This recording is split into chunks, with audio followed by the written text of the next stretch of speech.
다시 뭉치자 광화문온 앱으로 제대로 된 진짜 뉴스, 정치, 사회, 경제 뉴스를 제공합니다. 뉴스만으로 부족하다. 다양한 소식을 재미있고 정확하게 전하는 애국방송, 애국시민단체들의 소식과 활동을 확인하는 교육의 광장, 온 오프라인으로 뭉치자 애국행사, 광화문온으로 조직되어 건강한 대한민국을 만듭시다. 광화문온, 지금 다운로드. 여러분 안녕하십니까? 이동호 초대석입니다. 매주 목요일은 유석춘 교수님을 모시고 대한민국 현대사의 중요 쟁점과 사건들에 대해서 알아보는 시간을 가지고 있습니다. 오늘도 유석춘 교수님 나오셨습니다. 안녕하세요. 안녕하세요. 예, 오늘 뭐 책을 또 들고 나오셨네요. 네, 오늘은 그 위안부 문제에 관해서 그동안 좀 우리 시청자분들이나 보통 분들이 단편적으로만 알고 있던 여러 가지 요새 그 정보들이 예, 집대성된 책이 출판이 돼서 소개해드리려고 오늘 주제를 위안부 문제로 잡았습니다. 위안부 문제의 진실로요. 네. 마침 4월 21일인가요? 그날 보니까 우리 대한민국 법원에서 그동안 이 일본에 대해서 강제 집행을 하겠다고 했었는데 네. 2심에서 뒤집혔더라고요. 일본 대법원에서. 네, 대법원에서요. 그래서 그러니까 1월 달하고 사실은 똑같은 재판인데 1월 달에는 이제 재판을 건 사람들이 한 세트가 있었고 거기에 가장 대표적인 분이 배춘인가 하는 그 할머니고 네. 이번 4월 달 재판은 또 다른 세트의 그 위안부들이 했는데 거기는 대표적인 분이 이용수라는 분인데 이 두 그룹의 그 위안부 출신 할머니들이 일본에 대해서 이제 배상을 해달라고 했는데 1월 달에는 배상을 하라라고 대법원에서 판결을 했고, 대법원 판결이 아닌가? 1심 판결이에요. 1심 판결. 네, 1심 판결입니다. 네. 그리고 4월 달에는 할 필요 없다. 21일 예. 네, 4월 달에 네, 민사합의 15분에요. 네, 서로 다른 판결이 나와서 다들 황당해하고 있습니다. 예, 관련 내용을 한번 좀 띄워봐 주실래요? 예. 저게 지금 4월 20일 날 나왔는데, 그러니까 그 이용수 할머니가 지금 서울중앙지법 민사합의 15부에다가 재판장 민성철이네 여기다가 네. 곽예남, 김복동, 이용수 등 유족 20명이 네. 일본 국가로 낸 손해배상 청구 소송 1심에서 국제법상의 국가 면제에 따라서 일본국의 주권적 행위에 대해 손해배상을 청구하는 건 허용될 수 없다며 각하직정을 내렸네요. 네. 그러니까 같은 거에 대해서 지난번에 1월 달에 했던 것은 일본에 그러니까 예를 배상을 허용한다고 해서 배상을 해라.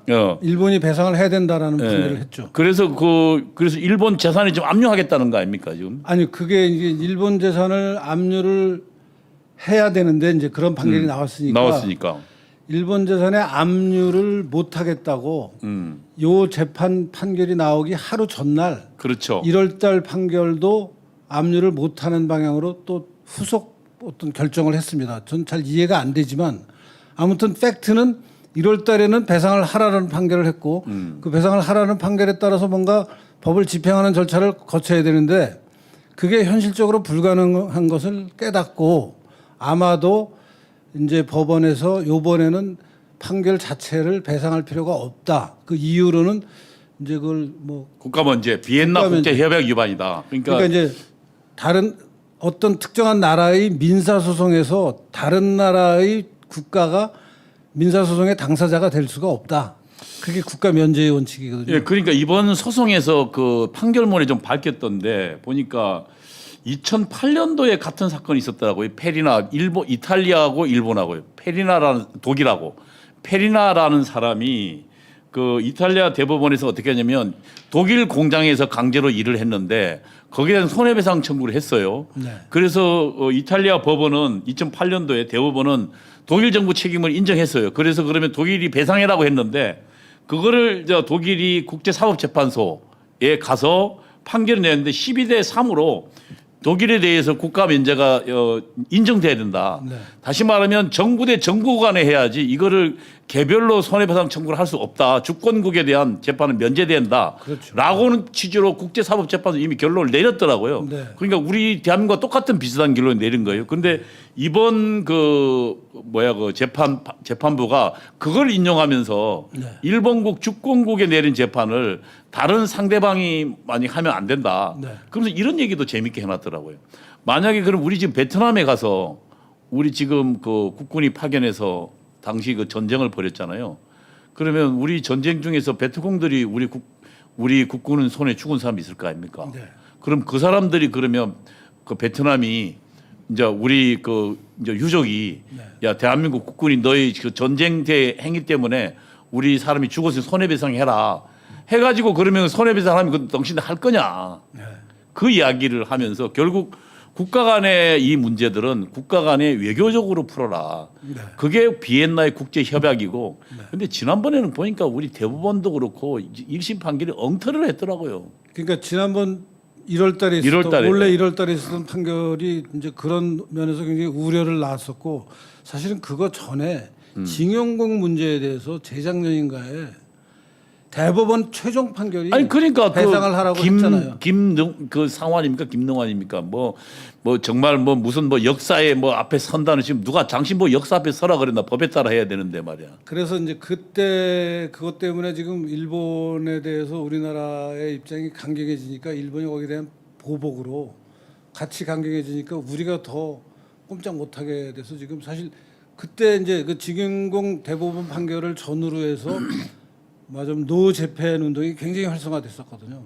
근데 지금은 이런 문제가 생겨도 노 재팬 운동을 지금 소위 말하는 문바들이 하지 못하고 있는 이유가 이것을 계속 노 재팬으로 밀고 나가면 일본의 반발이 더욱 강력해져서 우리한테 국가적으로 너무나 불리하게 될 게 뻔히 보이니까 지금 노 재팬 운동을 못 벌리고 있잖아요. 그리고 또 국제사법재판소 가도 진다는 거 아닙니까? 지금 페리니 재판 같은 경우에 12대 3으로 이탈리아 똑같은 케이스를 이탈리아 대법원이 인정한 거를 국제사법재판소에 결국 부정해 버렸으니까요. 그러니까 오늘 지금 그 이야기를 하고 있더라고요. 아까 보신 그 조선일보 기사요. 거기 한번 더 보여주시면래요. 조선일보 기사. 네, 저 신문에 저 기사에 나온 사진이 이용수 저 위안부 할머니가 재판 진행 중에 끝나기 전에 그냥 뛰쳐나온 거예요. 저기. 그러면서 자기는 이 재판을 인정 못하고 이제 감을 잡은 거죠. 판결이 어떻게 날지. 그래서 이 재판을 인정 못하고 나는 국제사법재판소로 가겠다라고 얘기를 하면서 저 사진이 찍힌 거예요. 근데 국제사법재판소도 개인이 할 수가 없다면요. 감은 할 수 없는 일을 하자는 거예요. 아니 그러니까 개인이 그 국제사법재판소 하는 게 아니라 나라가 우선 해야 되고. 아니 그러니까 어떻게 그 전 세계 인구가 그렇게 많은 인구의 분쟁에 국가 간에 있는 분쟁을 국제사법재판소 어떻게 모든 문제를 다 해결을 해요? 그러니까 지금 현재 이 판단은 일본의 위안부 문제에 대한 사실관계 판단은 안 했어요. 그러니까 그리고 거기에 지금 재판부의 판단은 우선 주권 국가의 행위에 대해서는 다른 상대방 주권국이 그걸 재판을 내릴 수 없다고 한 거니까. 그렇죠. 그러니까 거기에 대한 진실의 내용은 지금 없잖아요. 그러니까 오늘 교수님 오늘 진실에 관한 이제 예. 실체에 관한 얘기를 좀 드리려고. 그러니까 하는데 오늘 지금 교수님이 들고 나오신 게 그러면 도대체가 지금 뭐 대법원도 그렇고 지금 온통 재판이 왔다 갔다 하고 있는데 위안부 문제의 도대체 진실이 뭐냐. 지난번에 한번 이야기는 했지만 그건 뭐 이용수 할머니에 관한 것들이고. 램지어 논문 때문에 제가 한번 말씀을 드린 적이 있고 램지어 논문의 내용과 이제 여기 나온 내용이 서로 보완적인 관계에 있는 건데 오늘은 그 일본에서 이제 나온 책을 우리나라에서 번역을 해서 그 번역된 책에 들어가 있는 내용을 제가 정리를 해서 좀 말씀을 드리겠는데요. 사실은 이 문제가 제가 연대 사건이 벌어졌던 그 문제하고 똑같은 문제예요. 똑같은 사건이죠. 그러니까 이거는 지금 아직 사건으로까지는 가지 않았고 하여튼 연대에서 제가 강의하면서 이제 위안부를 어떻게 봐야 될 것이냐 하는 거에서 나는 가난 때문에 벌어진 일이다라는 이제 취지로 발언을 했고 그것이 이제 위안부의 명예를 훼손하고 정의기억연대의 명예를 훼손하고 뭐 그래가 윤미향의 명예를 훼손하고 해서 제가 지금 재판에 넘겨져 있잖아요. 지금 재판에 넘겨져 있죠. 바로 이 내용 때문에 그런데 그래서 재판 중인 문제를 제가 방송에서 얘기하는 게 좀 불편하기도 한데 어차피 이 문제는 진실을 서로 알리는 일이라서 제가 뭐 재판에서 졌다고 해서 제가 진실로 믿고 있는 것을 바꿀 생각은 없거든요. 물론 재판에서 진다고 예단할 필요도 없고 재판에서 이길 거라고 기대 당연히 합니다. 왜냐하면 이게 진실이기 때문에. 근데 이제 그동안은 우리나라에서는 이 문제에 대해서 본격적인 연구서가 나온 것은 사실은 없어요. 이용훈 교수의 반일 종족주의 종족주의가 처음이었죠. 그게 말하자면 위안부 문제에 대해서 본격적인 연구를 한 거지. 그다음에 이제 그거하고 관련해서 또 유명한 사건이 저 세종대 예, 박유하 사건. 예. 박유하 교수가 쓴 제국의 위안부. 라는 소설을 가지고 이제 그 제국의 위안부의 소설이 표현의 자유에 해당되느냐 안 되느냐 가지고 문제가 되는데 그건 그것도 본격적 연구서는 아니죠. 연구서가 아니고 소설이거든요, 일종의. 네. 그러니까 물론 이 팩트에 기반한 소설을 썼는데 근데 그것도 문제가 됐었고 그래서 위안부 문제의 실체에 관한 연구서는 사실 우리나라에 제대로 된 게 없었습니다. 전부 신문 기사 뭐 주장만 있는 거지 그 주장을 뒷받침하는 객관적인 자료가 붙어서 나온 것은 없었고 이제 우리나라에서 만든 것 중에 제일 위안부 문제에 대해서 나름 중요한 문헌은 강제로 끌려간 조선인 군 위안부들이라는 시리즈로 된 책이 있어요. 그게 정신대 문제 대책 협의회가 1993년부터 시작해서 2000년대 초반까지 전체 6권으로 뭐 1년에 어떨 때는 2권이 나오기도 하고 어떨 때는 또 몇 년 지나서 한 권 나오면서 6권짜리로 해서 한 권에 한 15명에서 20명 정도의 위안부 생활을 했다고 주장하는 분들의 구술이 담겨 있습니다. 그게 이제 나름 중요한 건데 이제 그 구술에 보면은 위안부들이 실제 어떤 생활을 했고 어떻게 위안부가 됐느냐 하는 문제에 대해서 이제 구체적인 어떤 그 알맹이가 있는 얘기들이 나온 거고 이제 나머지는 그 증언과 또 뭐 다른 여러 가지 연구서들을 파편적으로 우리들이 취사 선택해서 막 위안부는 이런 사람이었다 저런 사람이었다는 논란이 우리나라에 많았는데 본격적인 연구서는 없습니다. 그런데 마침 요번에 일본에서 위안부 문제에 대해서 30년 넘게 관심을 갖고 일본 사람들이 잘못 알고 있는 것을 이렇게 깨우쳐준 니시오카 쓰토무라는 분이 있어요. 언론인이자 학자인데 그분이 쓴 책이 위안부 이제 번역이 돼서 오늘 위안부 문제의 진실이라는 이런 단행본으로 나왔습니다. 그리고 이 책을 뒷받침하는 여러 가지 자료들이 여기 이제 위안부 문제의 진실의 자료편이라고 해서 이제 그 예컨대 이 자료편에는 어떤 게 있냐면요. 이제 이 위안부 문제의 실상을 접근하는데 큰 걸림돌이었던 게 아사히라는 일본 신문이 그렇죠. 과장하고 사실 왜곡을 해서 보도를 한 게 굉장히 많아요. 그러니까 내가 직접 그 위안부를 그 사냥을 해다가 보냈다라는. 그러니까 요시다 주장을. 세이지라는 이제 그 일본 네. 사람이 쓴 엉터리 책을 이 아사히 신문이 엄청 크게 보도를 하면서 이제 그게 사실인 것처럼 막 알려지게 되고 해서 그러니까요. 그런 아사히 신문의 위안부 보도에 대해서 검증을 했어요, 일본에서. 그래서 그 검증한 결과 아사히 신문이 이제 기사를 내리고 자기네들이 잘못 낸 거다 기사를 그런 인정한 것까지 나온 그런 보고서나 또 고노다마라고 해서 예. 93년에 일본의 그 미야자와 총리 시절의 관방장관이었던 고노라는 분이 이제 93년 6월인가에 담화를 내서 일본의 강제 연행을 한 것을 사과한 게 있어요. 그래서 그걸 근거로 지금 유엔이나 국제사회에 그렇죠. 일본이 문제가 있다고 이야기하는. 그래서 그런 문제들의 실질이 무엇인지를 따지는 책을 이제 그 니시오카상이 썼고 니시오카상이 쓴 책을 이제 미디어와치라는 그 매체에서 출판을 했어요. 그리고 이우연 박사라고 이 위안부 문제 아주 요새 우파 중에서 목숨 걸고 위안부 문제를 파헤치고 있는 원래 운동가예요. 경제학자인데 이렇게. 경제학자입니다. 낙성대 경제연구소에. 예. 네. 그분이 이제 번역을 해서 그 책이 나왔기 때문에 그 책의 내용을 제가 좀 소개를 해드리려고 합니다. 예, 좀 띄워봐 주시죠. 지금 지금 화면에 보이고 있는데요.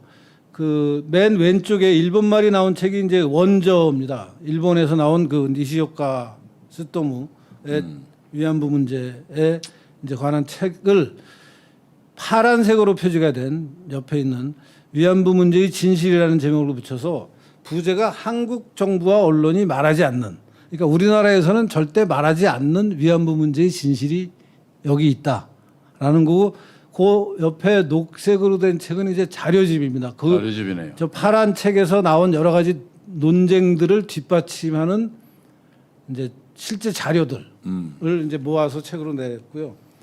요 내용을 좀 설명을 드리는데 다음 페이지를 좀 가주실래요? 네.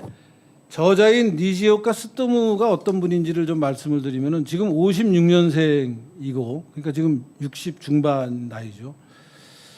뭐 일본에서 이제 한국에 관한 공부를 했고 82년에서부터 84년까지는 일본 외무성의 전문 조사원으로 주한 일본 대사관에서 근무한 적도 있고, 그다음에 겐다이 코리아라는 잡지의 편집장도 한 적이 있고, 또 91년부터 현재까지 2017년까지는 도쿄 기독교대학 교수 생활을 했고, 지금은 모라로지 연구소 교수이자 역사연구실장이고 레이타쿠 대학 여택대학이라는 데 개건 교수를 하고 있고, 이분이 이제 한국을 굉장히 잘 아는 지한파고 실제 한국말을 잘합니다. 그래서 이분이 일본에서 관심을 기울이는 게 위안부 문제하고 징용공 문제하고, 그다음에 일본 사람들을 북한이 납치한 납북자 문제가 일본에서 굉장히 큰 현안인데, 그 납북자 가족 모임을 지원하는 구출회, 그러니까 북조선에 납치된 일본인을 구출하기 위한 전국협의회 회장을 역임했고, 그다음에 일본의 그 현대사에 관한 여러 가지 단체에서 활동을 했고, 이미 출판한 책들이 뭐 일한 한일 오해의 심연, 그러니까 일본과 한국 사이에 오해가 얼마나 심각하냐 하는 것을 쓴 책, 그다음에 어둠에 도전한다 그래서 납치, 기아, 위안부, 반일을 어떻게 파악해야 되느냐. 그래서 그 다음에는 뭐 납치 가족과의 6년 전쟁. 그래서 저건 일본에도 있다. 일본 좌파를 이제 문제 삼고 있는 거죠. 그런 여러 가지 책들을 낸 분이 이제 책을 쓴 책이고요. 그 다음 페이지로 가면 이우연 박사 역자인 이우연 박사에 관해서 제가 좀 정리를 했는데요.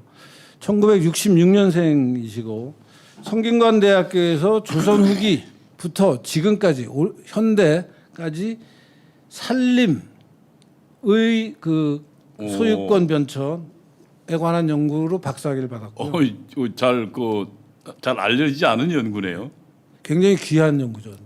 다른 사람들은 거의 손이 그러니까 미치지 않은 네. 전대 미문의 그 연구를 한 분이고, 하버드 대학에 비지팅 연구원을 했었고, 또 일본 교수 대학에 개관 교수를 해서 영어도 잘하고 일본말도 잘하는 분입니다. 그리고 현재 낙성대 경제연구소 연구원이고. 근데 키도 좋은 분이 굉장히 다부지시더라고요. 아이고, 야무져요. 예, 엄청 야무지더라고요. 그래서 그 박사 논문을 다듬어서 2010년에는 한국의 산림 소유제도와 정책의 역사, 그래서 1600년부터 1987년까지. 야. 그리고 이제 그 영어로 된 출판도 있고, 커뮤니티, 커먼스 앤 내추럴 리소시스 매니지먼트 인 에이시아. 그러니까 공동체에서 그 공동 소유 재산과 자연 자원을 어떻게 관리하느냐. 아시아에 뭐 좀 이런 공동체적 특징이 있다는 얘기들을 나오는 그런 맥락에서 낸 것이고, 이제 최근에는 반일 종족주의하고 반일 종족주의의 투쟁 두 책에 그 필자로 참여하신 분이죠. 요새 뭐 그 이우연 박사가 이제 이런 연구자의 활동도 하지만 다른 한편으로는 그 활동가 시위를 많이 하면서 요새 여러 가지 송사에 시달리고 굉장히 힘듭니다. 그래서 시청자 여러분들 혹시 뭐 이우연 박사를 좀 귀하게 여기시면은 좀 여러 가지 도움을 좀 많이 주시면 고맙겠습니다. 저분 그리고 매주 수요일 날 또 이렇게 어제 그러니까 매주 수요일이 이제 이번 주에 어제였는데, 예. 그 일본 대사관 앞에 위안부상이 있잖아요. 예. 거기에 이제 요새는 옛날에는 그 자리가 정의기억연대, 그러니까 정신대문제대책위원회의 그냥 독차지였는데, 네.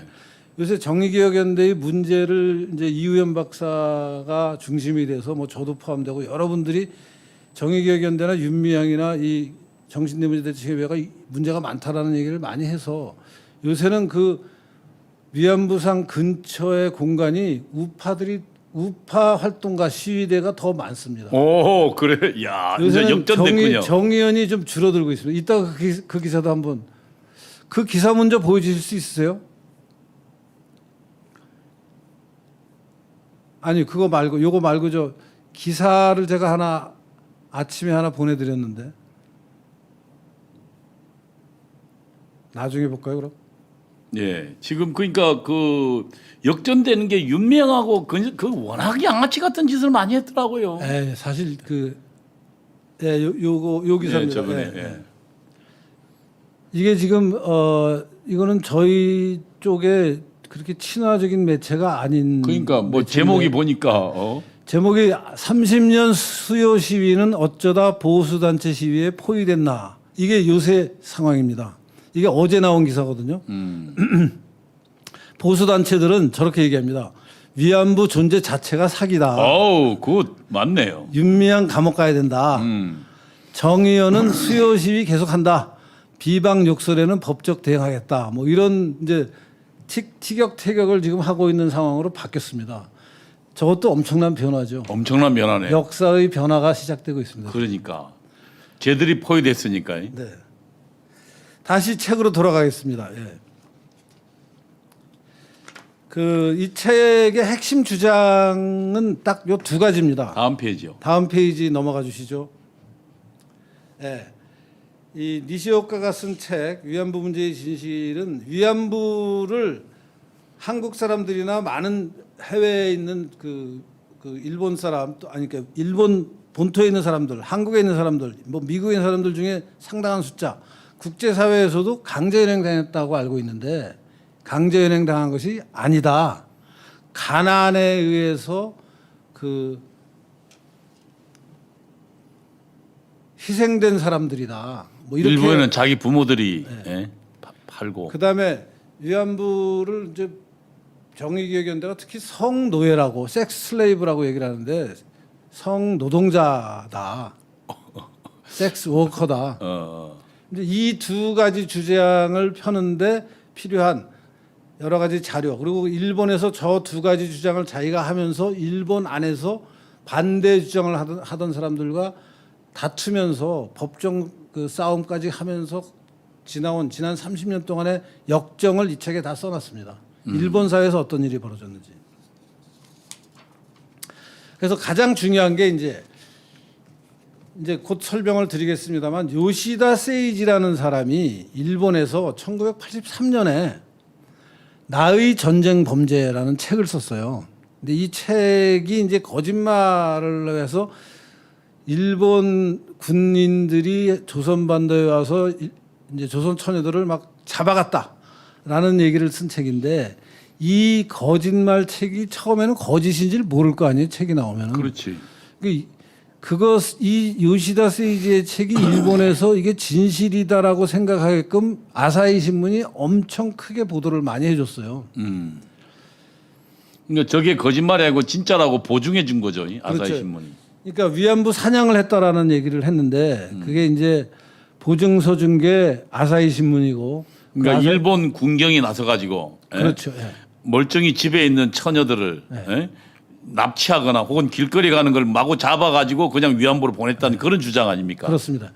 그러니까 요시다 세이지의 책이 일본말로 처음 나온 게 1983년인데 약 10년 후인 1992년에 이제 이 아사히 신문이 강제 연행됐다라는 그 주장을 담은 보도를 엄청 시리즈로 합니다. 그래서 그것이 이제 진짜냐 가짜냐는 게 일본에서 엄청난 처음에는 이제 언론 매체들 간에 막 논쟁으로 진행이 되다가 나중에는 저 일본의 최고 재판소 우리로 치면 대법원까지 가서 재판해서 완전히 이깁니다. 이 니시오카 상이. 그러면서 이제 야사히 신문은 그 과정에서 2000년대 초반쯤에 92년에 나온 우리 보도가 잘못됐다라고 딱 사과 보도를 사장이 사과 보고가 돼요. 정정 보도를 합니다. 그래서 그런 과정을 이제 설명하고 그 과정에 관해서는 아사히 신문의 위안부 보도에 대해서 독립된 검증위원회가 보고서를 낸 게 있어요. 그게 2015년에 이제 최종 보고서가 나왔는데 그 최종 보고서를 미디어워치가 게시판에 인터넷에 들어가면 번역된 것을 공개하고 있습니다 지금. 그래서 독자 여러분들 관심 있으시면 좀 한번 찾아가 보세요. 다음 페이지로 가시면은 그 요시다 세이지의 나의 전쟁 범죄라는 일본 책, 그다음에 그 일본 책을 89년에 우리나라에도 번역이 됩니다. 그래서 나는 조선 사람을 이렇게 잡아갔다라는 책 제목을 달고 우리나라에 출판이 돼요, 저게. 그러니까 이제 보세요. 일본에서 책이 나오고 일본의 신문이 그것을 막 보도해주고 우리나라에서는 번역된 책이 나오고 하니까 당시의 상황에서 이 위안부 문제에 전문성 있는 연구를 한 사람들이 없는 상황에서 우리나라 보통 사람들은 아, 요시다 세이지가 저런 말 하는 게 맞는 거구나라고 당연히 생각할 그렇죠. 수밖에 일본 사람이 없죠. 자기 고백적인 이야기를 했다. 고백적인 얘기를 하고 그것을 일본 언론이 막 받고. 받아주고 그걸 또 한국 언론이 받고 받고. 한국에 책이 나오고 하니까 그러니까 전부 이제 기정 사실로 다 이제 틀림없는 사실이구나 생각을 했는데 이거에 대해서 이제 의문을 품기 시작하는 이유가 이렇습니다. 일제 시대를 산 사람들이 나는 내가 일제 시대 때 한반도에 가서 일본 사람 중에 한반도에 가서 살던 사람들이 있었을 거 아니에요. 저런 일 없었다라는 얘기를 일본에서 하더라는 거예요. 또 우리나라에서 일제 시대를 산 분들이 저 때만 해도 아직 살아계신 분들이 많을 테니까. 그러니까. 근데 그분들 중에서도 저런 일 없었다라는 얘기를 그러니까 막 아니 그 사람 뭐는 가기 주변 사람도 있을 거 아니에요. 그럼 누가 잡혀갔으면 그러니까 잡혀간 걸 봤다랄지. 그렇죠. 근데 그런 말은 없고 이제 저런 얘기들을 하는데 내가 살았던 일제 시대는 저게 아닌데 왜 저렇게 나오지? 그러면서 다들 의아하게 생각하는 사람들이 있는 거를 이 니시오카상이 듣고 그러면은 좀 제대로 조사를 해봐야 되는 거 아니냐고 조사를 하기 시작해서 아, 저도 지금 저 책 보면 지금 생각하는데 저거 나는 이렇게 잡아갔다 해가지고 저 봤어요. 난 좀 안 봤습니다. 엄청 붕괴하고 지금은 책을 구하려니까 구할 수가 이 없어요. 나쁜 일본 놈들 우리의 타도 대상이라고 생각했던. 다음 페이지 가보십시오. 네, 이게 이제 그 경향신문에 92년 8월 12일 날 보도된 건데요. 이제 신문에 저렇게 나는 겁니다. 혼자 1000명 이상 처녀 사냥을 했다. 야, 요시다 세이지가 고백을 했다. 나의 전쟁 범죄라는 책에서. 네. 저렇게 나오니 우리나라 사람들 입장에서는 뭐 일본 사람이 저렇게 고백을 하는데 저게 뭐 사실이 아닐 쟤 리가 혼자 있겠냐. 1000명이면 뭐 한 명이 아닐 테니까. 이게 20만 소리잖아요. 그래서 그러니까 20만이 나오죠. 20만이 나오죠 이제. 한 명이 1000명이니까. 하여튼 저런 식으로 보도가 되는 상황이 이제 벌어지고 경향신문에서 경향신문뿐 아니라 뭐 다른 언론도 마찬가지인데 최초로 이 책의 내용이 의심스럽다라는 보도가 89년에 나와요. 아, 그래요? 83년에 일본에서 책이 나왔고 이제 일본의 언론이 간간히 그걸 띄웠을 거 아니에요. 아사히가 본격적으로 띄우기 전에 90년대 초반에 89년 8월 17일 날 제주신문에서 허영선 기자라는 사람이 보세요. 이 큰 제목만 보면은 제일 위에 일제 제주서 위안부 205명 징발했었다. 그러니까 이제 자기가 한반도 곳곳을 다니면서 했는데 1000명을 했는데 제주도에서는 205명 했다고 책에 써놓은 거예요 지금. 그랬더니 그 일본인 숙이 나는 조선 사람을 이렇게 끌고 갔다 뭐 그런 이제 얘기를 했는데 그걸 이제 팔로우업을 하려고 기자가 이 책을 보고 실제 이런 일이 있었는지 이제 책에 어디서 그런 일을 했다는 게 나올 거 아닙니까? 그렇지. 거기 가서 물어봤어요. 거기 이제 나이 드신 그러니까 그 사람 활약한 지역이 제주도라고 나와. 제주도에 무슨 공장이 있어요. 예. 무슨 성냥 무슨 예. 단추 공장인가 뭐 여기 기사에 나옵니다. 그랬더니 주민들이 이런 일 없었다. 날조다. 일본이 모렴치하다. 일본의 상술에 붕괴한다라는 반응을 보이는 거예요. 처음. 그래서 저자 요시다 세이지는 당시 야마구치현 노무보국회 동원부장이고 여기 나오네요. 성산포 단추공장, 옹포, 법헌리 등서 강제징용을 했다고 주장을 했는데 그쪽 지역 주민들의 연배가 그 당시를 기억할 수 있는 연배에 있는 분들한테 가서 물어봤더니 아무도 그런 일이 있었다고 얘기를 안 한다라는. 그리고 걔는 제주도 없었네요. 완전히 사기예요. 그러니까 야마구치현에 노무 보국회 동원부장이면 일본에 있었는데 보니까. 이 사람이 그리고 요시다 세이지가 일본 공산당 당원이에요. 일본 공산당 당원이. 일본 공산당 당원. 그러니까 알만하죠. 알만하네. 딱 이제 감이 딱 잡히죠. 예. 하여튼 최초로 89년에 대중매체에 제주도에서 나오는 제주 지역 신문이 야, 이 요시다 세이지 증언이 좀 이상하다라는 얘기를 처음 하기 시작해요. 지역을 조사를 했네요, 그러니까. 네, 조사를 했죠. 나름대로 이제 그 사실을 확인해 보려고. 그래서 이제 일본에서 이 문제 전문가인 히타 이쿠이쿠라는 분이 한국에 와서 제주도를 샅샅이 뒤져요. 제주도를. 증언이 안 나오는 거예요. 근데 이제 다른데 증언 나온 거 다 뒤지고 다 거짓말이에요. 아니 제가 1,000명이나 했으면 안 나올 수가 없잖아요. 말이 안 되잖아요. 그래서 이제 요시다 세이지가 1,000명이면 그 가족이 몇 명이에요? 그러니까 한 사람 앞에 5명이나 쳐도 5,000명인데. 그러니까 이게 말이 안 되는 얘기예요. 네.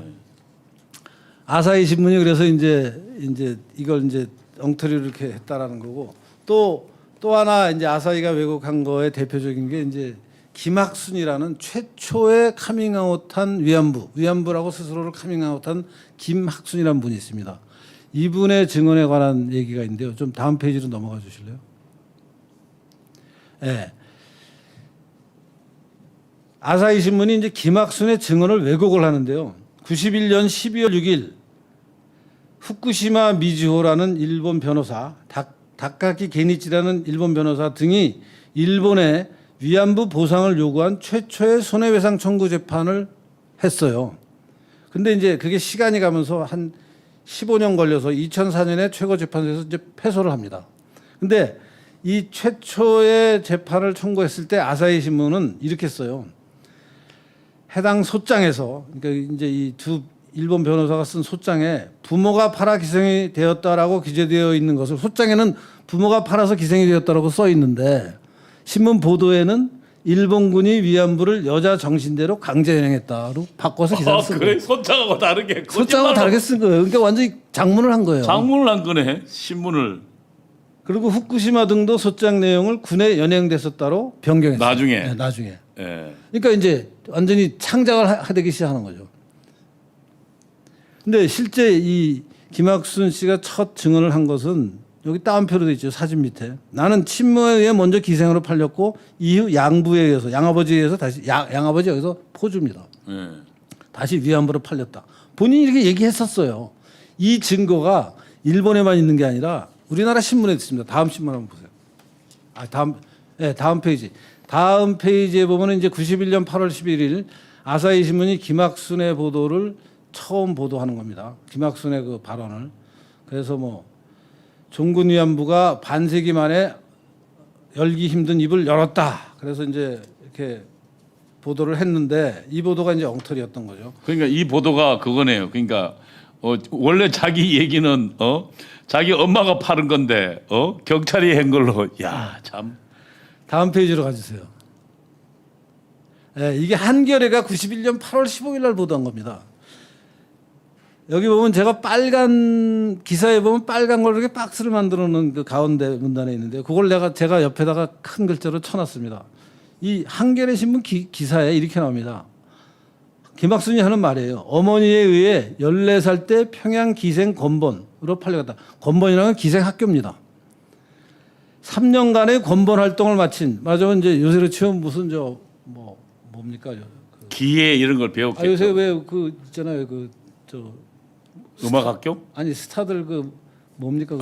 그 뭐 이렇게 그 요새 젊은 그 뭐 걸그룹이나 이런 걸그룹 거 양성하는데 뭐 하여튼 합숙하면서 네, 하죠. 네, 합숙. 기생 건본으로 팔려갔는데 3년간의 교육, 건본 활동, 교육을 마치고 김 씨가 첫 취직인 줄 알고 건본의 양아버지, 즉 기생학교의 양아버지, 기생학교의 주인, 포주를 따라간 것이 중국 북쪽에 있는 철벽진이라는 지명이 있습니다. 일본군 300여 명이 있는 소부대 앞이었다라고 지금 한겨레 이렇게 쓰고 있어요. 한겨레 보도하네. 김학순도 자기 입으로 왜곡을 한 게 아니에요. 아사히가 왜곡을 한 거예요. 아사히와 아사히의 그러니까 일본에서 일본 재판소에 배상금을 받아주겠다고 한 변호사 아까 이름 나왔죠. 그 변호사와 아사히 신문이 김학순의 발언을 왜곡하기 시작하는 거예요. 후쿠시마 변호사. 후쿠시마인가? 그러니까 어쨌든 소장에도 애초에는 이렇게 써 있어요. 부모가 팔아서 됐는데 나중에 아사히 신문이 거짓말로 보도하니까 한겨레 것도 그대로 돼 있는데 그거를 아사히가 거짓말로 보도하고. 그러니까 그 다음에는 이제 우리나라에서 일본 신문에 난 건데 틀릴 리가 있고 이러면서 이제 따라가는 거예요. 아까 책하고 똑같은 거죠. 다음 페이지로 가시죠. 요거는 이제 요시미 요시아키라는 일본 교수가 있는데 이 사람이 이제 군대의 문서를 통해서 드디어 위안부를 데려간 증거가 나왔다. 이 기사의 제목이 위안소 군 관여를 보여주는 자료가 있다라는 게 제목이잖아요, 지금. 근데 요거 이제 옆에 제가 써놓은 걸 보면요. 92년 1월 11일, 그러니까 92년 초에 아사히 신문이 강제 연행 프로파간다 시리즈를 막 낼 때입니다. 그때 아사히 신문이 요시미 유시아키라는 일본 교수가 위안부 모집 과정에 일본군이 관여한 문서를 발견했다고 일면의 기사를 냈는데 실제 이 문서를 잘 살펴보면은 위안부를 모집하는 위탁 사업자 지정할 때 군의 위신이 떨어지지 않도록 신경을 써야 한다는 내용으로 오히려 불법적인 위안부 모집을 하지 마라. 그런 거 하면 안 된다. 군의 위신이 떨어진다라는 내용의 문서예요. 문서 내용은 그런데. 그거를 군이 불법 연행을 한 문서로 지금 둔갑을 시켜버렸어요. 야. 그러니까 문서를 실제 원문을 확인할 길이 없는 사람들은 그냥 아사히 정도 되는 신문에서 나오면 그냥 믿는 거 아니에요. 그러니까 이런 식으로 보세요. 요시다 세이지도 믿게 만들었지. 또 김학순의 증언도 믿게 만들었지. 거짓말로 다 거짓말로. 일본 군 문서도 나왔고. 문서도 예를 들면 그러니까 군 위신 떨어지지 않게 관리를 잘해라는 건데. 근데 그거를 군대가 정부에 직접 관여한 증거가 나왔다라고. 야, 참. 그래서 강제 연행이 아닌데. 아사히가 좀 좌파 성향 아니에요? 일본의 한겨레. 네. 일본의 한결이죠. 한겨레보다 훨씬 더 오래된 뿌리 깊은 좌파. 좌파 거짓말은 전 세계 공통이군요. 그러니까 이제 보세요. 강제 연행에 관한 신화가 만들어지는데 아사히 신문이 결정적인 역할을 해서 이 니시오카 스토무가 아사히 신문이랑 엄청난 재판을 합니다. 그 최종 재판이 올해 초에 니시오카의 최종 승리로 일본 최고재판소에서 결론이 납니다. 오래 걸렸네요. 오래 걸리죠. 재판이라는 게 제가 해보면서 아는데 굉장히 오래 걸리더라고요. 근데 한 건이 아니고 뭐 여러 건일 거 아니에요. 이 사람, 그러니까 예컨대 야사히 신문에 어떤 편집국장이 쓴 기사가 있으면 그 편집국장하고 재판을 해야 되는 거고 또 다른 외부 기고가 있으면 그 외부 기고하고도 이래가지고 이 사람이 엄청난 일본에서 맞으면 법정 투쟁과 이런 그 글로 서로 싸워가면서 마침내 최종 승리하는 과정이 이 책에 고스란히 담겨 있습니다. 그 다음에 이제 두 번째 주제인 강제연행이 아니다가 첫 번째 주제고 두 번째 주제는 이제 성노예 같은 생활을 했다라는 게 잘못됐다라는 것을 그러니까 이제 강제형이 아니라는 걸 결론하면 이러네요. 그러니까 어쨌든 자기들도 강제형 아니라고 했는데 아니라고 했는데 했는데 일본 신문이 조작한 거네요. 조작하고 나중에는 한국이 받고 또 그 정신대 문제 협의회가 낸 강제로 끌려간 조선인 군 위안부들의 증언집에 보면은 실제 이분들이 한 말 그대로 실려 있어요. 처음에는. 그러니까 근데 우리 우리 나중에 나중에 이제 다 이분들이 뒤바뀌. 10년 20년 지나면서는 증언을 바꿔버려요. 예. 그래서 뭐 미국 의회에 가서 하는 증언, 뭐 어디 딴 데 가서 하는 증언이 군인이 끌고 갔다라는 식으로. 아니 근데 애초에 그러니까 한국 신문도 제주 신문에서 뒤져 보니까 그런 사람은 없다, 날조다라고. 그다음에 한겨레 신문조차도 91년도에 보니까 그걸 그대로 밝혔는데. 저 문제하고 관련해서 되게 재밌는 게요. 지금 이제 저런 팩트가 쌓이니까 정신대문제 대책위원회 아사히 신문에서 어떤 말을 하냐면요. 협의의 강제 연행은 없었지만 협의의 강제 연행은 관원이 강제 무슨 협의가 있고 그러니까 뭐 거기에 광의가 있고 어디 이제 있어? 카테고리를 만들어서 하나는 협의 좁은 의미의 강제 연행 즉 군인이나 경찰이 직접 끌고 간 연행은 없었을지라도 광의의 강제 연행 즉 당시 제국주의 체제에서 군의 입장을 어떤 사람이 반대할 수 있느냐 그러면서 다 이게 광의의 강제 연행 아니냐 그래서 광의의 강제 연행에는 광의의 강제 연행은 있는 거 아니냐 하는 식의 이제 말을 교묘하게 비틀기 시작해요. 그게 근데 이제 그게 본인의 의사에 반해서 이제 그렇게 갔다라는 얘기하고 같은 말이잖아요. 근데 본인의 의사에 반해서 지금 매춘하는 분들이 꽤 있잖아요. 그러니까 그분들은 본인의 의사에 반하는 거 아니에요? 지금 매춘을 즐거워하면서 하는 사람들이 있을까요? 매춘이라는 건 원래 하기 싫지만 가난 때문에 어쩔 수 없이 하는 거잖아요. 그러니까 자기 몸 말고는 상품할 게 없을 때 그러니까요. 최종적으로 할 수 있는 그러니까 정말 가난이 원인이 돼서 비참한 건데 자기가 하기는 싫지만 이거 하지 않으면 먹고 살 길이 막막한 분들이 있는데 그 사람들을 이제 이 업계가 유혹하잖아요. 그러면 거기에 넘어가게 되는 이 과정을 이제 광의의 강제연행이라고 지금 막 말을 바꿔서 협의의 강제연행과 광의의 강제연행을 나눠서 뭐 따져야 된다라는 식으로 이제 얘기를 광의가 하는 대부분 거짓말이에요. 그렇게 말을 나누는 게. 하여튼 그런 일이 있고요. 이제 성노예 생활을 했느냐 하는 문제에 대해서 이 책에서 제시하고 있는 게 이제 문옥주라는 위안부가 있습니다. 이분이 이제 자기 자서전을 하나 냈어요. 그 자서전에 나오는 자료와 이제 책이 그 내용인데 이제 실제 이렇게 본인의 그 이게 일본의 문옥주가 일본 우체국의 저금한 그 통장 잔고를 보여주는 겁니다. 저기 보면은 26,000원 예, 문옥주라는 분의 사진입니다. 예. 그 통장 잔고 나오는 페이지 좀 보여주십시오. 26,000엔을 모은 군사우편 저금 원부가 남아 있다. 그래서 이제 저게 기록으로 확인이 됩니다. 당시 대구 근데 그 26,000원이 얼마나 돈이냐면은 대구에 있는 집 한 채 가격이 약 1,000엔이에요. 집 26채를 살 돈을 버는 거예요. 야. 엄청난 돈이죠. 요새로 치면 아파트 한 채 건데 뭐 6억짜리다 그러면 6억짜리 26채 산 거예요. 야. 근데 저런 사람들 보고 지금 성노예라는 말을 쓰고 있는 거예요. 야. 그래서 자기가 그 쓴 자서전에 문 씨 체험기에는 주 1회, 2회 외출이 자유로웠고 보석을 구입했고 인력거를 타고 나가서 쇼핑을 하는 것이 재밌었다, 즐거웠다. 폐업 신고. 이 사람은 돈을 많이 벌었기 때문에 그 소위 말하는 전차금을 빨리 갚아요. 전차금을 갚으면 자유의 몸이에요. 자유의 몸이 돼서 한국에 와도 되고, 아니, 그러니까 조선으로 돌아와도 되고. 전차금이라는 게 미리 목돈 땡겨주는 걸 말하죠. 미리 목돈, 자기가 이제 벌 돈을 미리 받아서 쓰는 거예요. 이제 그걸로 갚아나가는 유혹하는 거죠 또. 그렇죠. 아, 그러니까 유혹하는 거고 그렇게 생활이 어려운 사람들한테 이제 돈을 주는 그러니까. 거예요. 그래서 이분은 이제 자유의 몸이 돼서 전차금을 갚으면 자유의 몸이 되거든요. 자유의 몸이 돼서 조선으로 안 돌아오고 또 다른 위안부 생활을 또 시작해요. 또 시계. 돈이 되니까. 그래서 이제 이런 상황에 있는 거를 보고도 이 사람들을 노예라고 할 수 있느냐. 당시 월급이 조선인 그 일반인 노동자 월급의 한 10배였다 그러죠. 네. 그들 수입이. 그러니까 멀쩡한 사람도 10배니까. 다음 페이지 좀 가주시죠. 예. 그리고 이제 미군이 이제 2차 대전에서 일본이 지고 나서 미군이 위안부에 관한 생활 조사를 했습니다. 그 자료에 보면은 이런 자료입니다. 태평양 전쟁 당시 미군 전쟁 정보국 심리전 팀 일본군 전쟁 포로 시민 보고서 49호. 그래서 조선인 군 위안부들에 관한 그 보고서가 있는데요. 이제 여기에 보면은 그 전차금 얘기가 나오고 램지어 교수 얘기가 이제 하던 램지어 교수 때 제가 말씀드렸던 그 전차금 인덴처드 컨트랙트 그 얘기가 나옵니다. 위안부들은 수입의 40에서 50%를 나눠 받았고 이 중 일부는 전차금 상환에 썼고 나머지는 옷, 신발, 담배, 화장품을 사는 데 썼다.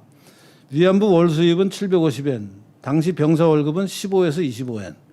그러니까 병사들의 월급의 10배도 더 되는 거죠. 20배, 30배 되는 거죠. 30배. 30배네요. 그러니까 내가 아까 10배는 잘못 얘기한 거네. 시내 쇼핑, 오락, 스포츠, 파티를 즐겼고 고가품인 추궁기를 요새로 치면 뭡니까? 그것도 위험도에 따라 좀 달랐겠죠. 물론이죠. 예, 예. 전선으로 가까울수록 가까이 가면 좀 더 많고. 접객 거절의 자유도 있었고 검진을 위해서 휴일도 있었고 위안부와 결혼한 병사까지도 있었다. 계약 기간은 6개월, 1년이었고 전차금을 상환한 몇몇 위안부들은 조선으로 이건 귀환. 일본군이 조사한 게 아니죠. 미군이 미군이 조사한 거죠. 근데 이런 사람들을 지금 노예라고 지금 계속 그러니까. 하고 있어요. 그래서 이런 이제 근거를 봐서라도 이제 위안부가 노예였다, 강제일행 당했다라는 것들은 잘못된 아사히가 만들어낸 신화에 우리들이 속고 있는 거다. 지금 그러면 저들이 그 노예였다는 주장은 지금 어쨌든 그 증언이 바뀐 그 사람들 증언 말고 결정적 물증들은 별로 없는 거죠. 물증은 없습니다. 예. 증언들이 이제 바뀐 증언은 노예라고 바뀐 증언은 얘기할 수 있는 상황. 그 사람도 그 전에는 다른 증언 다른 증언을 했는데 했는데. 이제 와가지고는 이제 그렇게 노예였다란 그다음에 이제 이런 아사히의 언론 보도로 대표되는 이런 식의 해석이 국제적으로 만들어내는 파장도 이 사람이 니시오카상이 설명을 하는데요. 다음 페이지 좀 보여주시죠. 93년에 고노다마라는 게 나옵니다. 이 고노다마라는 게 이제 93년이니까 아까 92년 1월 달에 아사히가 본격적으로 시리즈로 막 위안부 강제 연행에 관한 보도를 막 내고 나서 이제 그때가 아마 우리나라의 노태우 대통령과 미야자와라는 그 총리 체제가 이렇게 뭔가 한일 회담을 할 때인데 우리나라에 와서 뭔가 노태우하고 협상을 잘하려고 고노가 관방장관인데 담화를 발표합니다. 근데 이 담화가 지금 잘못됐다라는 얘기를 니시오카가 하고 있고요. 그 고노의 담화가 어떤 내용인지 곧 살펴볼 겁니다. 그래서 그때부터 이제 문제 제기를 하기 시작해서 저때도 항상 그 아사히가 막 한참 활약하고 있을 그럼, 때죠. 이거 뭐 엄청날 때죠. 그러니까 아사히가 왜곡하고 거짓말 하던 그 와중에 저런 게 나온 거죠. 그렇죠. 예. 그래서 이제 고노다마가 일본 정부 입장에서는 그러니까 아사히가 주도하는 일본의 여론도 말하자면 지금 니시오카상 같은 사람들은 목소리를 못 내고 이때만 해도 이제 본격적인 조사를 못 했을 테니까 의심은 가지만 뭔가 얘기할 게 없는 거죠. 그러니까 막 일본의 언론이 그냥 몰아가고 있고 그렇죠. 일본 사회가 또 나름대로 우리가 벌였던 저런 추악한 범죄에 대해서 스스로 자성하자 뭐 이런 얘기도 그 일본 좌파들이 하는 짓이거든요. 그게 이제 다 북한하고 연계되어 있는 얘기까지 나옵니다. 이제 근데 하여튼 그래서 그런 분위기 속에서 이제 저런 담화를 냈는데 저 담화가 잘못된 거 아니냐는 얘기를 니시오카상이 계속해서 2014년 약 6년 전에 일본 정부가 고노 담화를 검증하는 보고서를 씁니다. 드디어. 그러니까 약 한 30년 아니죠 20년 만에. 그리고 96년에 구마라스와미라고 유엔 인권보고관이에요. 유엔의 인권위원회 산하의 인권보고관이 이제 스리랑카 여자인데 저 사진에 위에 보이는 여자죠. 저 사진에 저 여자를 위원장으로 해서 유엔 인권위원회 보고서가 나오는데 저 보고서도 이제 잘못된 것을 기초로 해서 그러니까 아사히 주장하고 아사히의 요시다 세이지의 주장 이런 것들을 그대로 그냥 그러니까 일본 정부에서 저런 주장이 나오고 담화도 저런 게 나왔으니까. 그러니까 예. 그래서 이제 저게 최근에 2014년에 다 일본 정부가 반박을 합니다. 그래서 그 얘기를 지금 그리고 저 주장도 뭐 특별하게 무슨 증거가 없다면서요. 네, 설명드리겠습니다. 예, 예. 고노 다음 페이지로 가시죠. 고노 관방장관의 담화에 그렇게 길지 않은 글입니다. 여기 지금 화면에 비치는 거에 한 2배 정도밖에 안 되는 길이의 글인데 이거 굉장히 중요한 거기 때문에 제가 읽겠습니다. 이른바 종군 위안부 문제에 관해서 정부는 중간 생략하고 결과가 정리됐으므로 발표한다. 이번 조사 결과 장기간 그리고 광범위한 지역에 위안소가 설치돼 수많은 위안부가 존재했다는 것이 인정됐다. 위안소는 있었죠. 예, 인정됐죠. 예. 위안소는 당시의 군 당국의 요청에 따라 마련된 것이며 위안소의 설치, 관리 및 위안부의 이송에 관해서는 옛 일본군이 직접 또는 간접적으로 이에 관여했다. 이렇게 말을 했고요. 이제 여기서부터가 중요합니다. 위안부의 모집에 관해서는 군의 요청을 받은 업자가 주로 이를 맡았으나 그런 경우에도 감원, 강압에 의하는 등 본인들의 의사에 반해 모집된 사례가 많았으며 더욱이 관원 등이 직접 이에 가담한 적도 있었다는 것이 밝혀졌다. 또 위안소에서의 생활은 강제적인 상황하에 참혹한 것이었다. 그래서 어쨌거나 본 건은 당시 군의 관여 아래 다수 여성의 명예와 존엄에 깊은 상처를 입힌 문제다. 맞으면 사과를 한 거예요. 근데 사과를 한 내용 중에 이제 니시오카상이 받아들일 수 없는 부분이 본인들의 의사에 반해라는 거. 아까 강제 연행 문제하고 같은 거죠. 그다음에 관원 등이 직접 이에 가담한 적이 있었다라는 게 과연 맞는 거냐? 라는 이제 문제를 따지기 시작해서 일본 안에서 큰 논쟁이 벌어지고요. 그 논쟁을 이제 그 출발하는 과정에 이런 얘기가 나옵니다. 교수님, 네. 채팅창에 네. 저들이 뭘 위해 이런 행위를 하는 거죠? 이따가 결론에 가면 제가 말씀드릴 수 이따가요? 있습니다. 예, 예. 기다려 보시죠. 다음 페이지로 가시죠. 이제 고노 장관이 이제 담화를 발표하니까 이제 기자회견 하거나 보통 기자들 질문 답변이 있잖아요.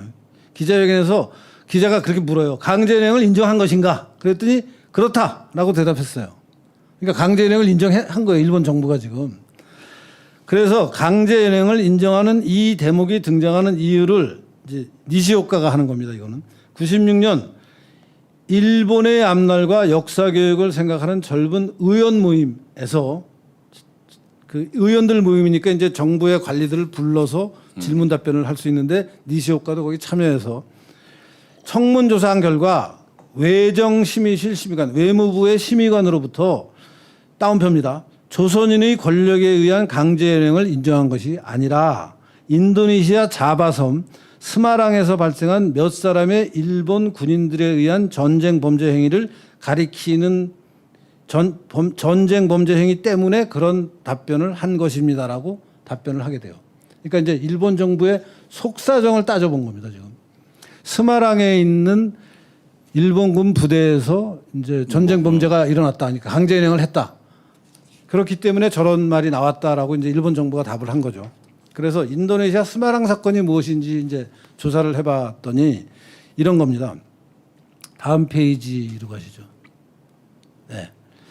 자바섬의 일본 군인들이 군 본부에, 그러니까 군의 상층부, 사령부의 허가 없이 지역 단위의 부대에서 1944년 2월 말부터 4월까지 약 2달 동안 민간인 수용소에 있던 네덜란드인 여성들을, 그러니까 민간인 수용소라는 것은 그때 네덜란드는 원래 인도네시아가 네덜란드형이잖아요.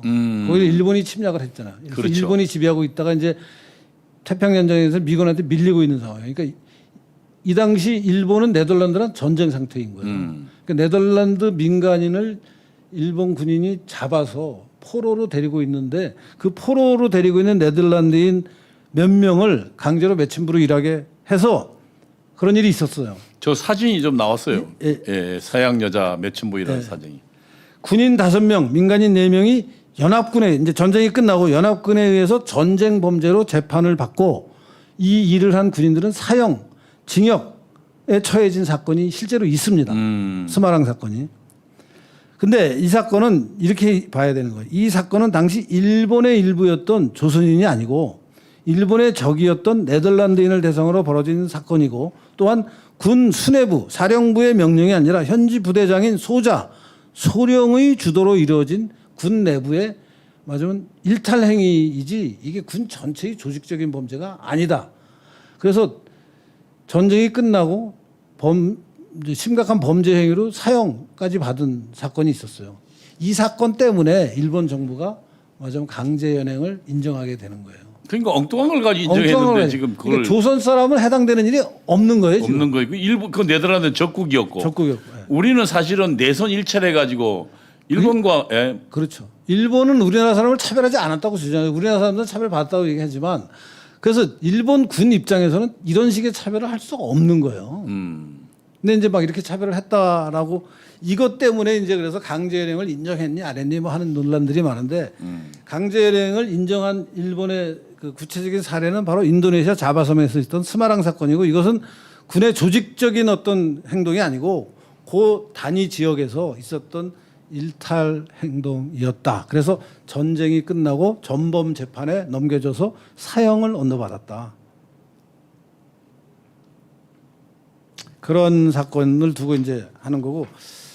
그래서 고노다마가 그런 이제 발언을 했기 때문에 일본도 스스로 인정한 강제연행을 왜 한국 사람인 안 하냐? 유석춘 네가 왜 안 하려 그러느냐 하는 얘기들이 이제 많이 나오는 거예요. 근데 이제 일본도 지금 따져 보니까 그때 아사히나 이런 대놓고 한 거짓말에 그리고 사회적 분위기에 휩쓸려서 간 거다. 예, 나중에 확인해 보니까 뭐 아닌 걸 가지고 지금 그리고 강제 연행도 지금 네덜란드인에 관한 그래서 미국에 의해서 아예 그냥 전쟁 범죄로 사형까지 받은 사건인데 그걸 사과한 건데 지금 엉뚱한 걸 가지고 이야기하는 거죠.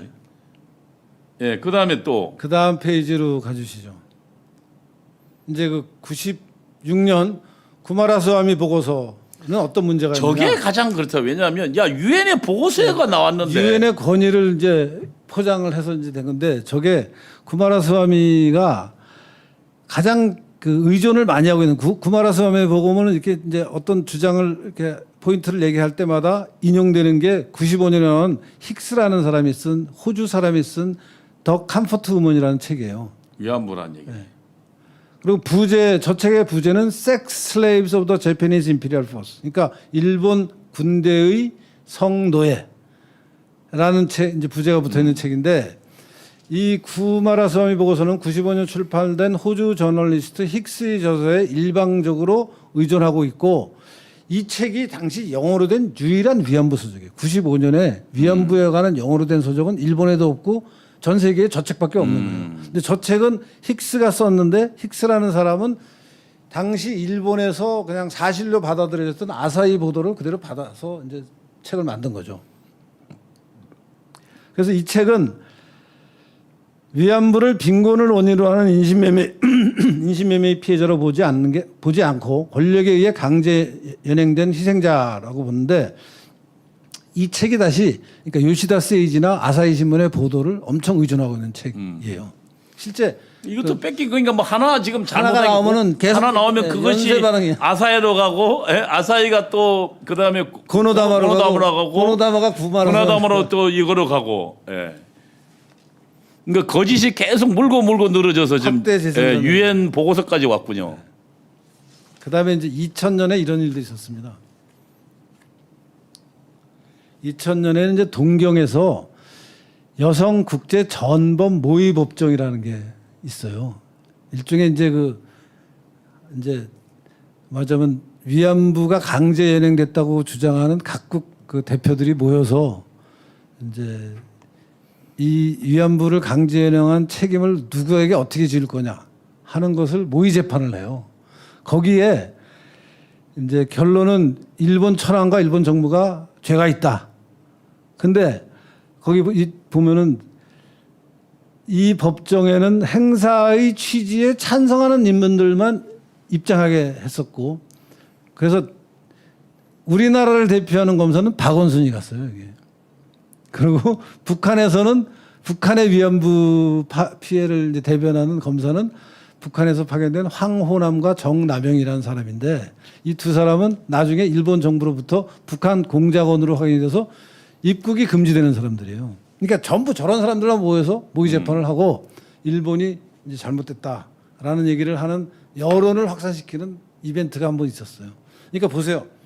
83년 요시다 세이지 증언부터 90년대 초반에 아사히 신문 보도, 그 이후에 고노다마, 구마라스와미 보고서, 힉스의 책, 이 국제 전범 모의 모의 쭉 연결되면서 거짓말이 그냥 스노우볼링 하는 눈덩이처럼 불어나는 거예요. 하나 거짓말 되니까 물고 늘어서 지금 계속 저기까지 왔군요. 83년도 거짓말부터 시작해서. 그다음에 이제 정대협에 관한 얘기를 이 책에서 좀 하는데요. 이 니시오카가 쓴 책에 보면 이런 말이 나옵니다. 정대협의 수요 집회에서 발표하는 성명서가 위안부 문제와 관관없는 북한 얘기가 많다. 예컨대 북한 핵을 정당화하고 평택 주한 미군 기지 확대를 반대하고 한반도 전쟁 위기 미국 책임론을 주장하고 천안함 폭침 사건의 음모론을 계속 주장하고 한미 연합 훈련 반대하고 사드 반대하고 북한의 ICBM 개발을 위한 인공위성 개발, 그러니까 북한의 ICBM 개발을 대륙간 탄도탄 개발을 인공위성 개발이라고 호도하고, 제가 몇 가지 확인한 거는 이 니시오카상 책에 안 나오는 얘기인데 제주도 강정에 건설인 해군 기지도 엄청 반대하는 성명이에요. 그러니까 저게 위안부 문제하고 관련 없는 성명을 왜 내냐고요. 그것 때문에 한 게 아니고 그 김일성이 그 갓근 전술을 지시를 합니다. 그러니까 한국의 안보는 일본과 미국이라는 두 끈에서 되는데 일본이라는 끈을 벗겨버리면 미국 안보도 무너진다. 네. 아니, 그래서 그래서 지금 일본하고 관계를 해놔야 주한미국을 내보낼 수 있다 이런 얘기거든요. 그러니까 그 얘기가 결국 니시오카상도 합니다. 결국 하는데 그래요? 하여튼 이게 이상하잖아요. 지금 이상하지. 니시오카상 입장에서 아니 위안부 얘기를 해야지 왜 계속 북한 편드냐. 북한 편드냐. 이상하지 않냐. 그리고 김정일이 사망할 때 조우전은 왜 아니 보냈냐? 그리고 정대협 윤명이 저것도 주사파고 그러니까. 윤명 남편도 저거 나옵니다. 다음 페이지로 가주시죠. 다음 페이지. 예. 윤미향 더불어민주당 국회의원의 진실. 그래서 뭐 자기가 선전하는 거는 30년간 거리에서 위안부 문제, 일본군 위안부 문제를 해결하는 역사바로 세우기 전문가라고 스스로 주장을 하고 있는데 실제 윤미향은 국가정보원과 경찰청 보안과에 의해서 2011년 3월 또 2015년 5월, 6월, 7월 모두 4차례에 걸쳐 내사를 받았고 2012년, 2017년에 일본 입국 시에 2차례 조사를 받았다. 북한 및 조총련과의 연계 의혹 때문에 그런 조사까지 받은 사람이다. 다음 페이지로 가주시죠. 윤미향 의원의 가족관계는 또 복잡하고 다 까무러칠 정도죠. 정대협 윤미향 대표의 남편인 김삼석은 여동생 김은주와 함께 93년 남매 간첩단 사건으로 체포되었던 전력이 있다. 이 둘은 재심에서도 국가보안법상 회합, 통신, 찬양, 고무, 금품수 혐의 유죄가 유지됐다. 김은주의 남편인 최기영도 북한의 지령을 따라 1심의 사건을 일으켰다가 붙잡혀 국가보안법 유죄 판결을 간첩 받았다. 집안이에요. 이거 유동열 박사가 하는 프로에서 이거 나오잖아요, 얘기. 1심의 예, 지금 아직 사건, 1심의 사건은 나와요. 아직 근데 이제 남매 간첩단 예, 남매 사건. 간첩까지는 아직 안 갔어요. 이 사건하고 바로 연결되어 있는 가족이 지금 그러죠. 윤미향입니다. 예. 간첩 가족이에요, 간첩 가족. 그래서 이제 니시오카의 결론이 이제 나오는데요. 다음 페이지 가시죠. 예, 일본에는 일본을 반대하는 반일 세력이 있다. 마치 우리나라에 대한민국을 부정하는 세력이 있듯이. 그들은 왜 거짓말로 자국을 배반하고 한국까지 세뇌시켜 한일 관계를 어지럽히는가? 이게 이제 니시오카가 질문하는 거예요.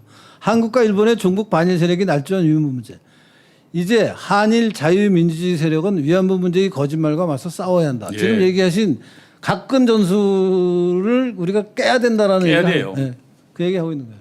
그러니까 한국과 일본은 사실은 이제는 과거의 제국주의 침략 일본이 아니고 자유민주주의와 시장경제 가치를 공유한 일본이거든요. 그러면 국제연합의 한 일원이기도 하고 미국과 동맹을 함께 볼. 그래서 사실은 우리는 함께할 일이 워낙 많아요. 그리고 자유민주주의 국가는 외국을 침략한 사례가 없습니다. 자유민주주의 국가끼리 서로 한 사례가 없어요. 다음 페이지 가주시죠.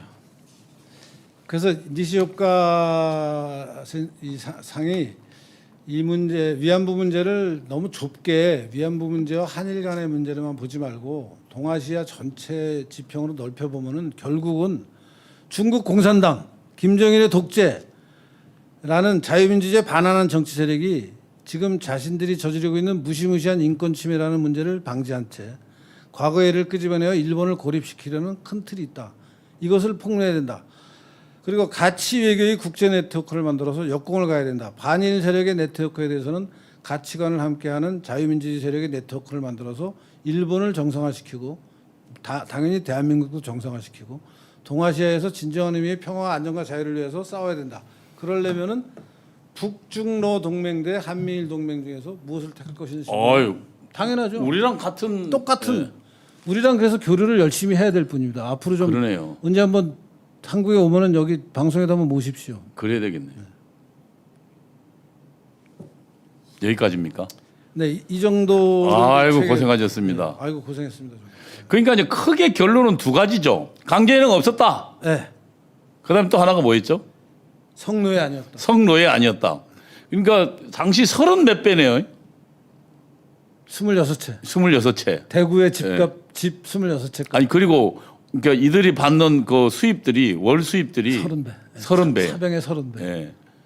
장보다도 많이 받았어요. 그리고 모집할 때 보니까 가격에 보니까 수입 가격이 보니까 당시 그 서울에 있는 한양에 있는 아주 괜찮은 노동자의 10배더라고요. 그때.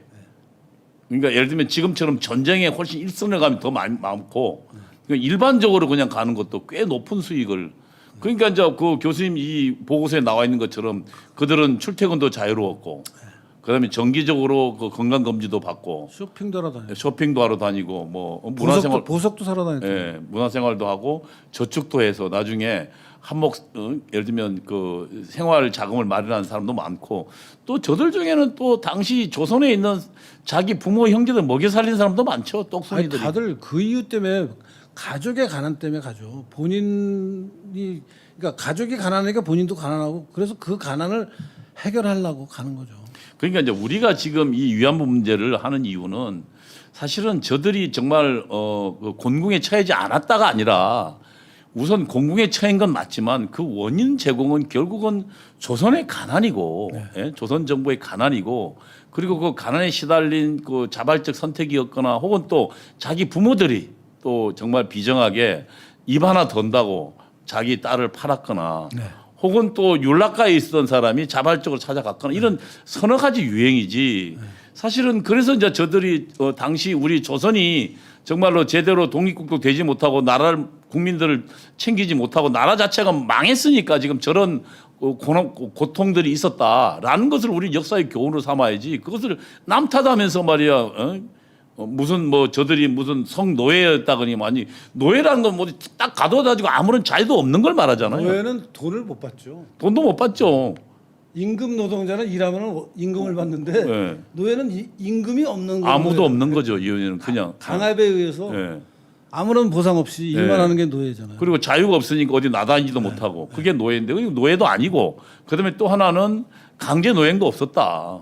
그리고 사실은 거의 대부분 그 우리 지난번 유 교수님 뭡니까 그 교수 할 때 그때 자료에 보면은 당시 해외에 나가려면 몇 가지 여행자 증명이 있지 않았어야 그러니까요. 됐습니까? 그 예. 증명에 보면은 뭐 이제 부모의 동의서, 동의서 받아야 본인의 되고. 나이를 확인하는 서류, 뭐 그쪽에 가서 뭘 하려고 너 나가는지 네가 알고 있느냐 이런 거 다 예. 확인하는 다 서류가 확인하는.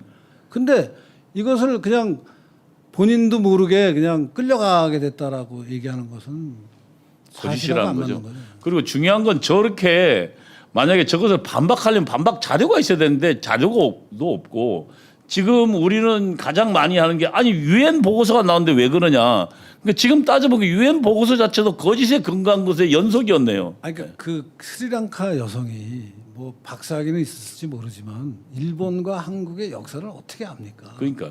그러니까 그 사람 옆에 붙어서 막 얘기해 주는 사람 말대로 쓴 건데 그 사람 옆에 붙은 사람들이 다 정대협. 그리고 이제 영어에 쓰인 유일한 자료라는 게 힉스. 예, 아사히 거 그냥 뺏긴 거. 아사히 거 뺏긴 힉스. 예. 예. 그거네요. 예, 예. 그렇게 해서 유엔의 보고서가 나온 것을 우리는 유엔 보고서니까 권위가 있으니까 그것은 무조건 맞다라고 생각하는 또 우리나라 사람들 특유의 그러니까요.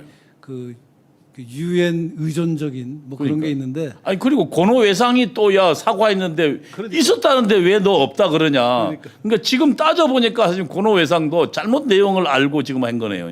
예. 이것이 지금 그러니까 일본 사람들이 어떤 특별한 말인데 그러니까 전체 2차 대전 전체에서 봤더니 스마랑에서 그런 일이 한 번 있었어요.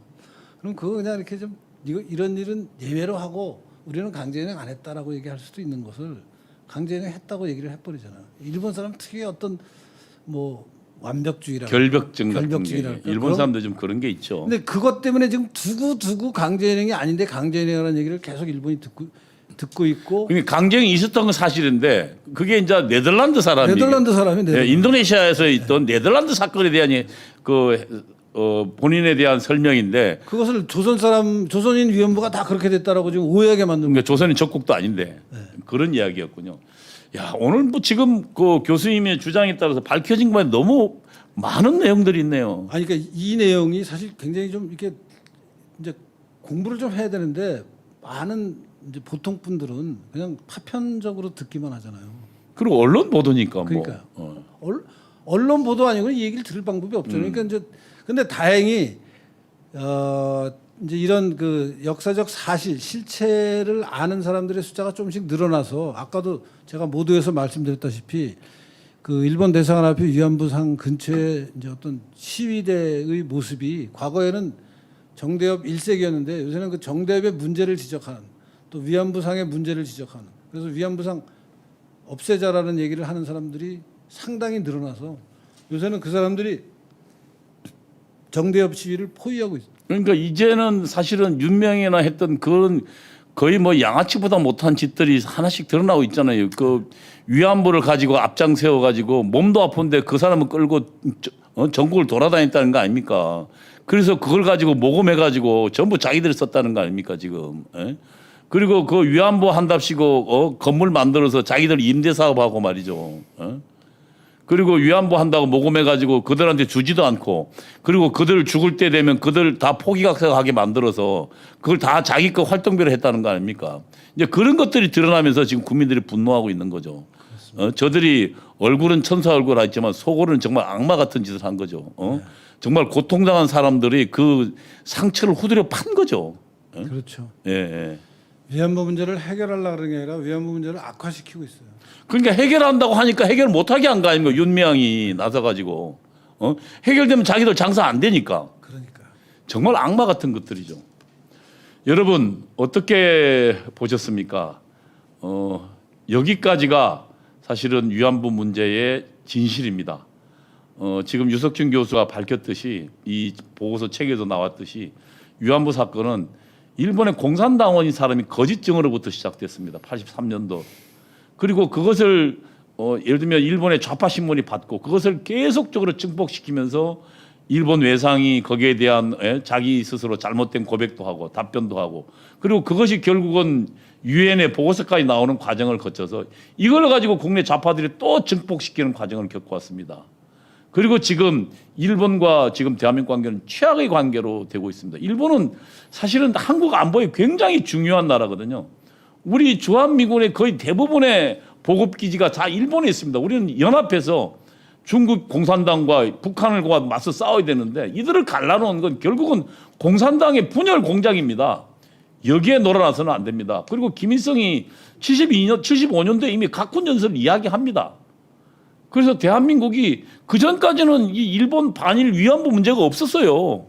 만약에 있었으면 일본의 해방된부터 있었어야죠. 그때 위안부에 끌려갔던 사람들이 내가 이렇게 만행을 당했단 말이에요. 이렇게 처참하게 살았다는 자기 고백이 아무것도 없다가 대한민국의 주사파 천재가 되면서부터 이기 시작된 겁니다. 그렇습니다. 예, 대학가가 주사파가 장악하면서 주사파 역사, 예, 김영삼 정권이 들어올 즈음 예. 90년대 초반부터. 그러니까 그때부터 노태우 지금, 후반부. 예, 그때부터 지금, 예, 이 한일 관계가 악화되고 위안부 문제가 나오면 그건 사실은 위안부 문제라는 건 뭐냐면 한일 관계를 악화시키기 위한 그 뭐라 그럴까요? 그 도구 같은 것들이죠. 아니, 한일 관계를 악화시키는 가장 좋은 수단이죠. 그러니까요. 예, 여성을 뭐 이용해 먹었다라는 식으로. 여러분 그 역사의 조작을 이용한 지금 대한민국의 고립화 그리고 대한민국의 적화 전력이 우리가 더 이상 녹아서는 안 되겠습니다. 예, 오늘 나와주셔서 고맙습니다. 아이고 고맙습니다. 예, 오늘 여기까지 하겠습니다. 감사합니다. 네, 감사합니다.